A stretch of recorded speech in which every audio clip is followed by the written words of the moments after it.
My name is Mike Sullivan. I'm a former IRS agent and teaching instructor with the Internal Revenue Service. Welcome to my YouTube station.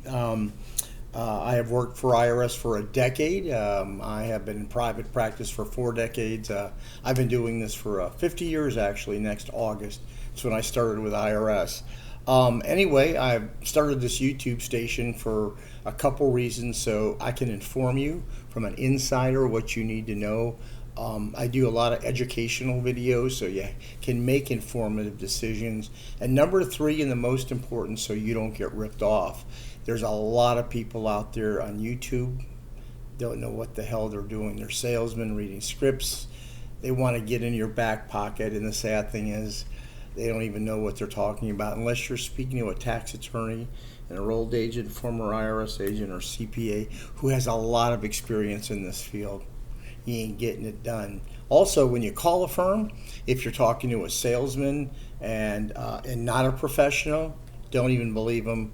Go ahead and hang up the phone because you're not going to get anywhere. Their job is to get your financial statement and get in your pocket, and you will find out you'll get ripped off fast if you're not speaking to a professional person. You should ask the person how long they've been in the field, what their credentials are, and you should also ask them, based on, what you're hearing, what have the results led. They'll start stuttering once you ask them about the licenses they have and how long they've been doing this for. These big ads companies that you see that spend about $200,000 a month have paid salesmen who make the bulk of the money, and the person doing the work makes 5% of the money. You're going to find those will be the people that will tend to rip you off. So as a former IRS agent, I used to bang on doors, show them my commission, seize assets, do all this. I want to talk to you today about how do you stop IRS enforcement action. It's really big that you need to know this. So this is how this works. When you go ahead and file your return, you generate your first bill, which is a CP14. Then 6 weeks after that, IRS runs on 6-week cycles or 6-week bills. You'll get a CP501. 6 weeks later, you'll get a CP503. 6 weeks later, you'll get a CP504. That's a scary letter. IRS is going to levy, wage garnish. Everyone makes a knee-jerk reaction and calls IRS, and they're unprepared, and that's when they're going to get screwed. And then you get a 1058 letter, which is your final notice. And they said, if you don't do this, this is what's going to happen, but you have a right to appeal. So how do you stop the IRS collection process?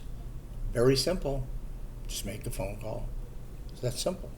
Once you pick up the phone and you call IRS, they're going to want to close your case and they're going to want a financial statement.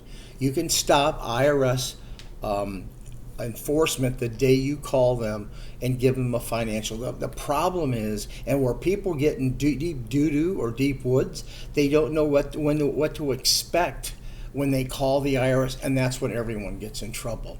So remember, the phone call will stop IRS, but how are you going to close your case? That is the big question you must ask yourself. What is the system that you're walking into to go ahead and close this case? And I'm about to tell you what that system is.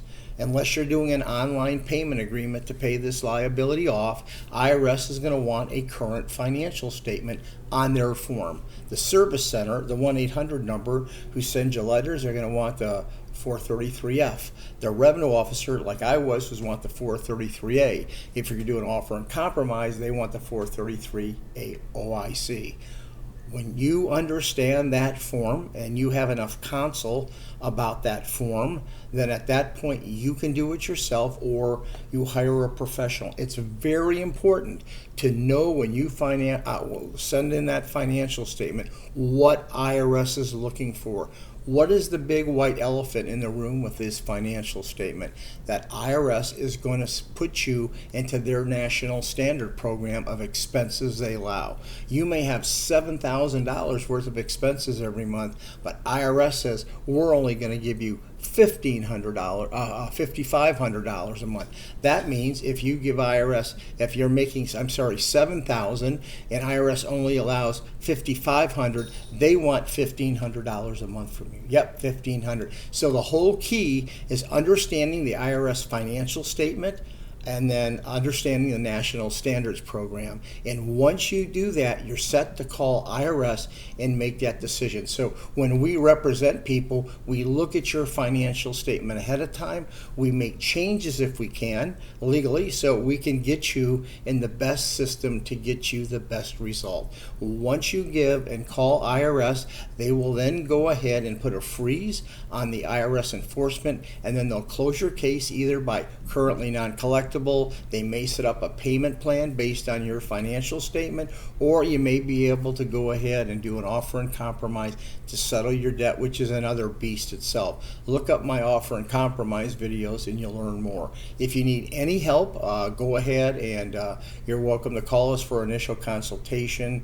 We work larger cases, just so you know, but we do answer all calls. Remember, if you want to stop the IRS enforcement, call the 1-800 number, but be prepared and know what the next step is to completely stop IRS and to close your case. If this information was good, I'd really appreciate a subscription. YouTube values subscriptions for us.